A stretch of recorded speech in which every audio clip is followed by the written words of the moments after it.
Good morning, students. Today we are going to discuss few concept or terminologies related to database management system.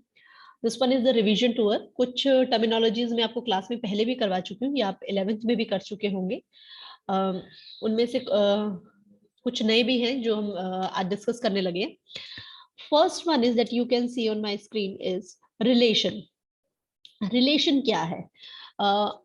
आप जो database use कर रहे हैं that is RDBMS, relational database management system. Relational database का मतलब होता है एक ऐसा डेटाबेस जहां पे आप रिलेशन यूज करके अपने डेटाबेस को क्रिएट करेंगे. अब रिलेशंस क्या है? रिलेशंस जो है वो आपके टेबल्स हैं. टेबल्स किस पर्पस के लिए यूज किए जाते हैं? अपने डेटा को प्रॉपर फॉर्म में ऑर्गेनाइज अगर आपको करना हो, एक प्रॉपर वे से ऑर्गेनाइज करना हो, रो और कॉलम की फॉर्म में ऑर्गेनाइज करना हो, तब हम टेबल्स बनाते हैं और इन्हीं टेबल्स को हम कहते हैं रिलेशन. और जो मैनेजमेंट सॉफ्टवेयर इनको हैंडल करता है उसे हम कहते हैं रिलेशनल डेटाबेस मैनेजमेंट सिस्टम. तो रिलेशंस क्या है? In relational database model the data is organised into tables. अपने डेटा को जब आप रो या कॉलम की फॉर्म में ऑर्गेनाइज करोगे तो उसे हम क्या कहेंगे? Relations. Next one is your domain. Domain क्या होता है? Domain is basically a pool of the values और set of the values. For example, जैसे मैंने आपको कहा कि आपको एक टेबल बनाना है, that means you have to create a relation और उसमें आप 12th के सभी स्टूडेंट्स को लेंगे. तो मेरे सेट में कौन सी वैल्यूज पड़ी हुई हैं? 12th के मेरे जितने बच्चे हैं 70 80 90 दोनों तीनों सेक्शंस मिला के, तो वो पूल ऑफ द वैल्यूज, जो ग्रुप ऑफ द वैल्यूज मेरे पास आती है, सेट ऑफ द वैल्यूज आती है, उसको हम कहते हैं डोमेन. तो domain is the set of the values from which the actual value appearing in the given column are drawn. जो आपके कॉलम में वैल्यूज दिखाई दे रही है, जो आपके पास अवेलेबल हो रही है, वो उस पूल में पड़ी हुई है. जैसे मैंने कुछ डेटा एक्सट्रैक्ट किया, मैंने कहा कि सिलेक्ट द सब्जेक्ट कॉम्बिनेशन या फिर सिलेक्ट, मैंने लिखा नेम फ्रॉम आपका student table where class equals to 12 है. तो अब वो नाम मेरे पास आ गए कुछ बच्चों के. अब ये जो नाम है वो सेट ऑफ द वैल्यूज के अंदर पड़ा हुआ है ना, उसमें 12th ए के बच्चों के नाम भी है, 12th बी के बच्चों के नाम भी है, 12th सी और डी के बच्चों के भी नाम है. तो डेट मीन्स जो कॉलम में ड्रॉ कर रही हूँ, जो कॉलम में आउटपुट में निकाल रही हूँ, उसकी वैल्यूज मेरे सेट ऑफ द वैल्यूज या ग्रुप ऑफ द वैल्यूज या फिर डोमेन में पड़े हुए हैं. Clear? Next one is your tuple. एक रिलेशन में, ठीक है, एक टेबल में जो रो होती है आपकी हॉरिजॉन्टल वैल्यूज जो होती है, उसको हम क्या कहते हैं? टेबल. और जो कॉलम्स हैं, जो वर्टिकल वैल्यूज हैं, उसको हम कहते हैं एट्रीब्यूट. तो दैट मींस हम नॉर्मल एक्सेल से जब इसको कंपेयर करेंगे तो हमारा टेबल जो है वो क्या कहलाएगा? रिलेशन. हमारा जो रो है वो कहलाएगा टपल और हमारा जो कॉलम है वो कहलाएगा एट्रीब्यूट. तो ये तीन टर्मिनोलॉजीज हमें ध्यान रखनी है और जो उसमें वैल्यूज आती हैं सारी, उसको हम कहेंगे डोमेन. तो हमारा टेबल कन्वर्ट हो गया रिलेशन में, रो कन्वर्ट हो गया टेबल में और कॉलम कन्वर्ट हो गया एट्रीब्यूट में. क्लियर? नेक्स्ट हमारे पास जो टर्म्स आती है दैट इज प्राइमरी की, कैंडिडेट की, ऑल्टरनेट की. फॉरेन की भी होती है हमारे पास. प्राइमरी की, अब ये है क्या? जब हम अपने टेबल में किसी तरीके का रेस्ट्रिक्शन लगाते हैं, कोई कंडीशन लगाते हैं, उसको हम कहते हैं की. अब हम यहाँ पे तीन कीज देख रहे हैं, प्राइमरी, कैंडिडेट और ऑल्टरनेट. हर एक की का एक अलग क्राइटेरिया है काम करने का. वो क्या है? प्राइमरी की आपके पूरे रिलेशन या टेबल में सिर्फ एक कॉलम पर ही लगेगा. मतलब एक टेबल में एक से ज्यादा कॉलम पे प्राइमरी की नहीं लग सकता. ठीक. नेक्स्ट, अब ये प्राइमरी की होती क्या है? पूरे रिलेशन का मतलब पूरे टेबल का कोई भी ऐसा कॉलम जिसकी वैल्यूज यूनिक हो. यूनिक का मतलब जो रिपीट नहीं होती हो और नल वहां पे ना हो, मतलब कोई खाली वैल्यू ऐसा नहीं होगा कि वहां पे कोई वैल्यू हम स्टोर ना करें.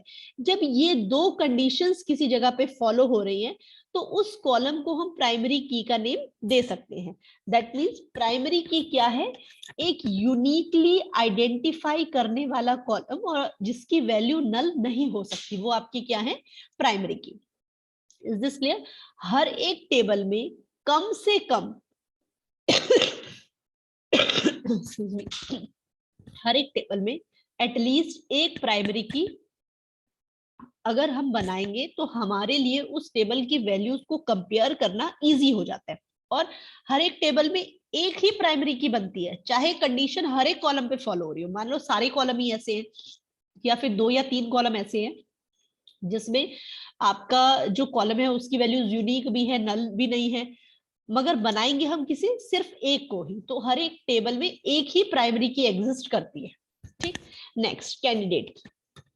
अब मैंने आपको बताया कि ऐसी पॉसिबिलिटी है कि आपका जो टेबल है वहां पे एक से ज्यादा प्राइमरी की एग्जिस्ट करे। दैट मीन्स कॉलम ऐसे है जो यूनिक भी है और नल वैल्यू भी नहीं है। तो ऐसे जितने भी कॉलम बचेंगे, एक को तो हमने प्राइमरी की बना लिया क्योंकि टेबल में एक ही प्राइमरी की बनती है। अब ऐसे जितने भी कॉलम्स बचेंगे वो सारे कॉलम्स आपके कहलाएंगे कैंडिडेट की। That means they are the candidate और you can say they are eligible to become a primary key. मतलब जो एलिजिबिलिटी क्राइटेरिया को पूरा करते हैं वो सारे कैंडिडेट हैं। ठीक है, आप किसी एग्जाम के लिए जाते हैं तो कहते हैं कैंडिडेट नेम। आप वो कौन से कैंडिडेट होते हैं जो उस एलिजिबिलिटी क्राइटेरिया को या उस कंडीशन को फुलफिल कर रहे हैं। इसी तरीके से कैंडिडेट की कौन से है, जो प्राइमरी की बनने के लिए एलिजिबल है। अब प्राइमरी की कंडीशन क्या है, यूनिक और नॉट नल। तो एक कोई तो प्राइमरी की बनाएंगे, बाकी जितने बच गए वो सारे क्या हो जाएंगे, candidate key. So candidate key are the set of the fields in the relation that are eligible to act as a primary key। वो उनको जब चाहे हम प्राइमरी की बना सकते हैं। Next one is your alternate की। ऑल्टरनेट की क्या होता है, अ कैंडिडेट की that is not a primary की। अब कैंडिडेट की हमने बना ली जो प्राइमरी की बनने के लिए एलिजिबल थी।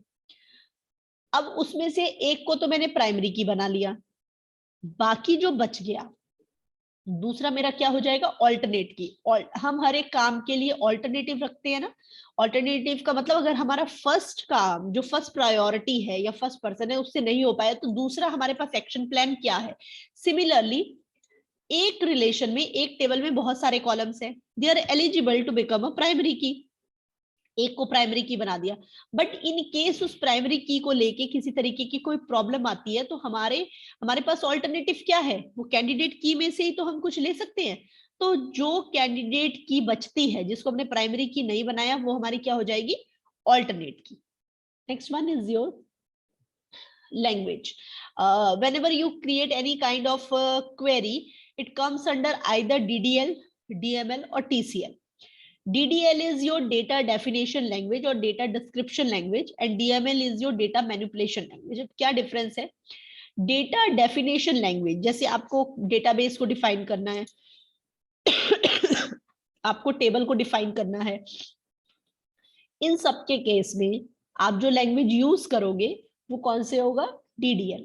DML manipulation, that means if you want to update anything, if you want to alter anything, if you want to modify anything, तो वो क्या होगा, DML।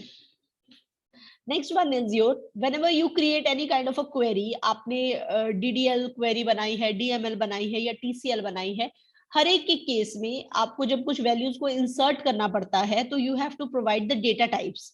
तो यहाँ पे कौन कौन सी डेटा टाइप काम करती है, स्ट्रिंग के लिए करती है कैर, where char, where char 2।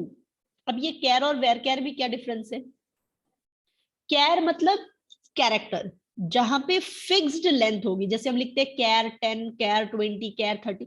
That means मैंने स्पेसिफाई कर दिया है कि इस चीज के लिए 20 कैरेक्टर की स्पेस ऑक्यूपाई की जाए या फिर इस फील्ड के लिए 30 कैरेक्टर की स्पेस ऑक्यूपाई की जाए।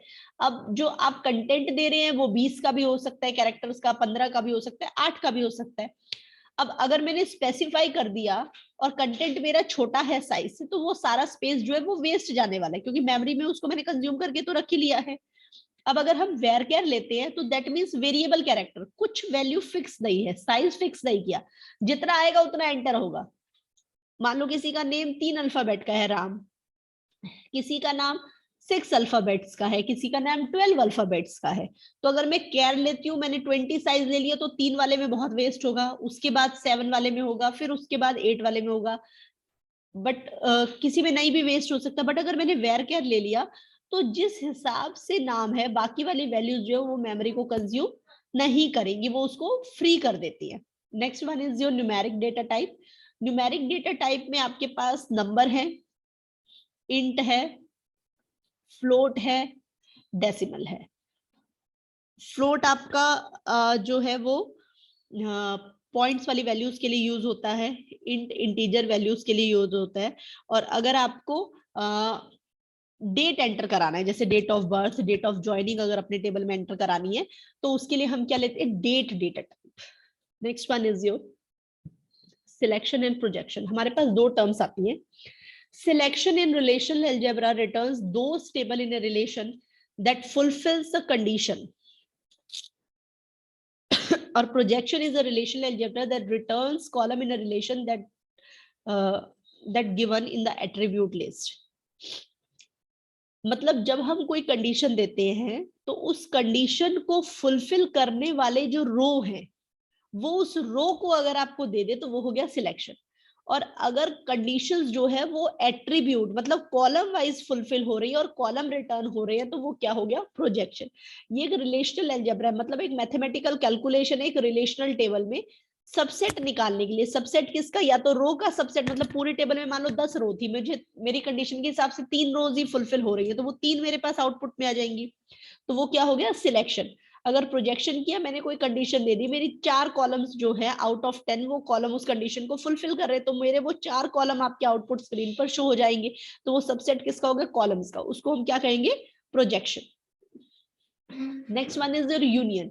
यूनियन क्या होता है, यूनियन का मतलब है जब आप दो या दो टेबल्स को कंबाइन करते हैं और कंबाइन करते वक्त आपके जो रेपिटेटिव कॉलम्स है या रिकॉर्ड्स है वो अपने आप ही हट जाए, उसे हम कहते हैं यूनियन। यूनियन मतलब सम कर देना, सारे छोटे छोटे टेबल्स को मिला के एक बना देना और डुप्लीकेसी को रिमूव कर देना ऑटोमेटिकली, कि जो चीज पड़ी हुई है उसको दोबारा नहीं लिख रहा है, ठीक है। कार्टेशियन प्रोडक्ट क्या होता है, नंबर ऑफ रो और कॉलम को मल्टीप्लाई करके जितने रिकॉर्ड बनते हैं उतने रिकॉर्ड्स आपको उस टेबल पे मेंटेन करने पड़ेंगे। फिर इसके बाद आती है हमारी SQL queries that we will do on the later on videos. This is the theoretical part of the database concept so that we have done. Okay, thank you.